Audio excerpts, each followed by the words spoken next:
You were talking about not judging other journalists before, and right now you talked about the fact that games change, but journalists stay.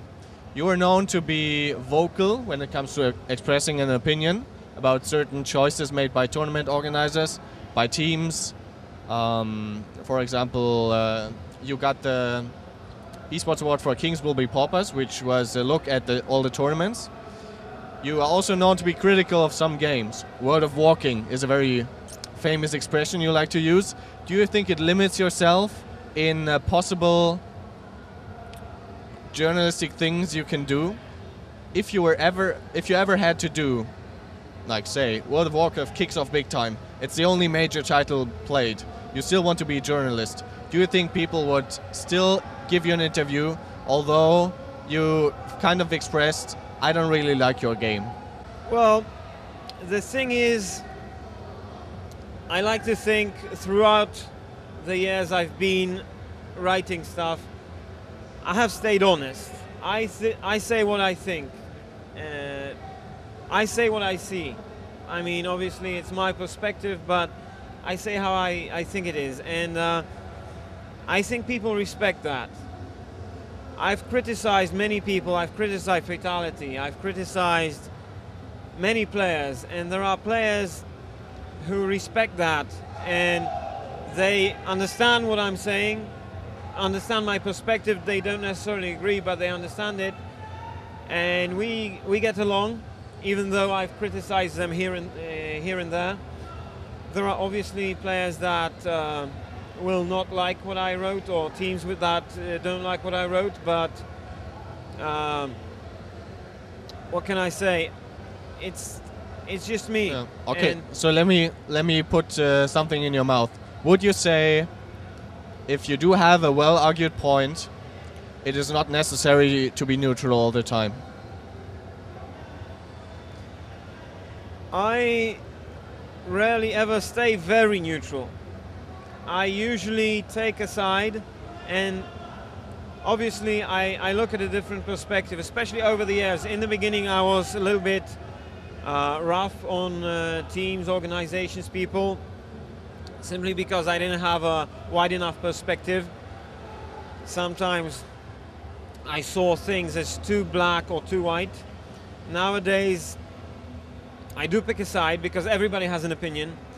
I believe in trying to be objective as possible, but then when you write an article, you try that. When you write a column, you write about your own perspective.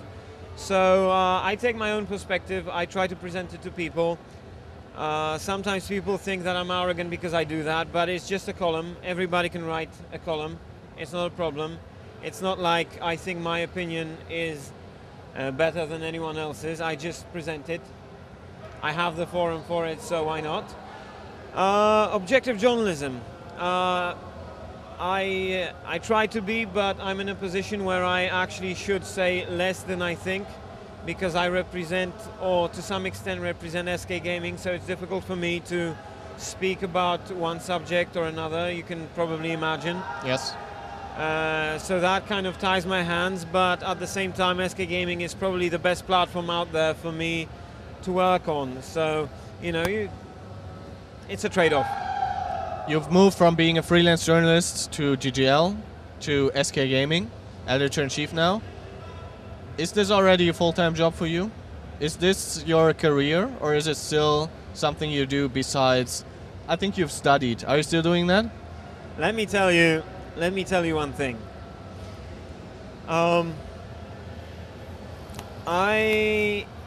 I am done with studying so far. I have a degree in English, and if it wasn't for gaming, I would be an English teacher and a judo coach on the side, and I can tell you that I would be earning less than an average, well, an okay Warcraft 3 player. So you're getting into Warcraft 3? No, that's not what I'm saying. I'm saying basically that if it wasn't for gaming, I would have a pretty sad life. You're a German. You know that in Germany, teachers have a great life and a very easy job. Basically, if you're a teacher, you will never get fired. Indeed. In Poland, if you're a teacher, you may also never get fired, but you'll also turn insane after a couple of years, because teaching in Poland is a really big pain in the butt. And so anyway, I have a degree in English. I have a license for a judo coach, and I would probably have to be doing that, if not esports. Esports is my, you could say, a career. But you have something to fall back on if it doesn't work out anymore. Well, I mean, I'm trying to do right now my CV within esports. 2 esports awards. You can argue if it's prestigious or not. It looks good on paper. I could go to many companies in gaming inside esports and impress them with my CV. They all know what SK Gaming is, who they are. They all know ESL, the award, everybody knows that. So it's impressive. I take the same piece of paper to the real world and I'm a nobody. So the conclusion is very simple. I have to stick to esports.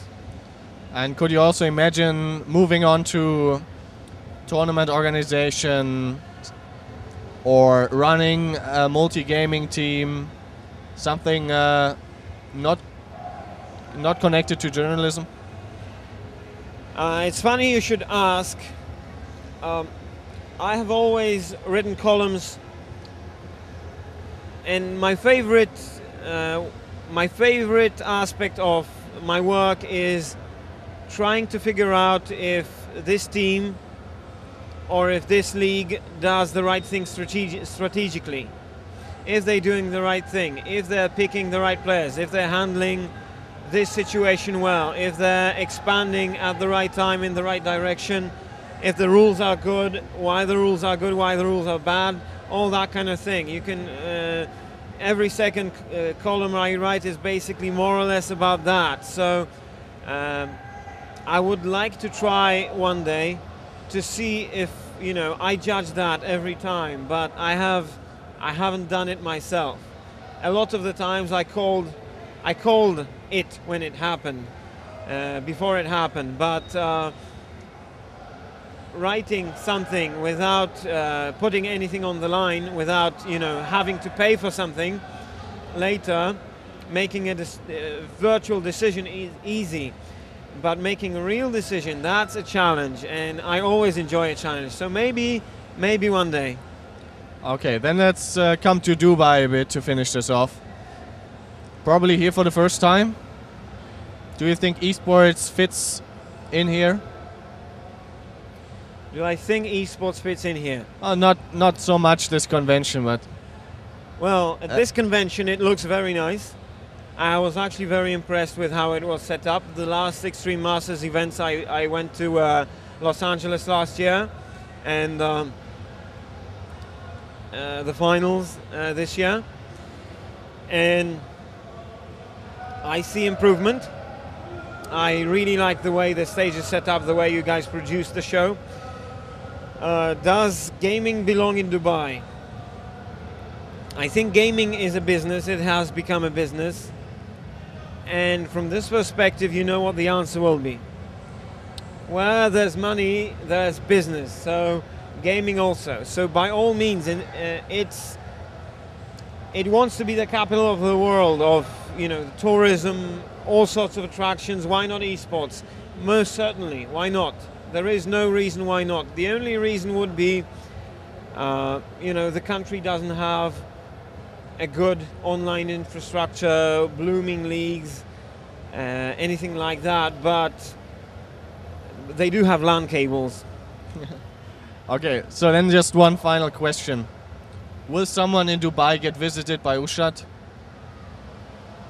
It's you're giving me ideas here, but to be honest, Ushad is a little bit too politically incorrect to try anything interesting in Dubai. Maybe, I wouldn't want to end up in a jail somewhere in the middle of the desert. So no, I don't think so. Carmac, thank you very much and have fun in Dubai. Thank you, Uli.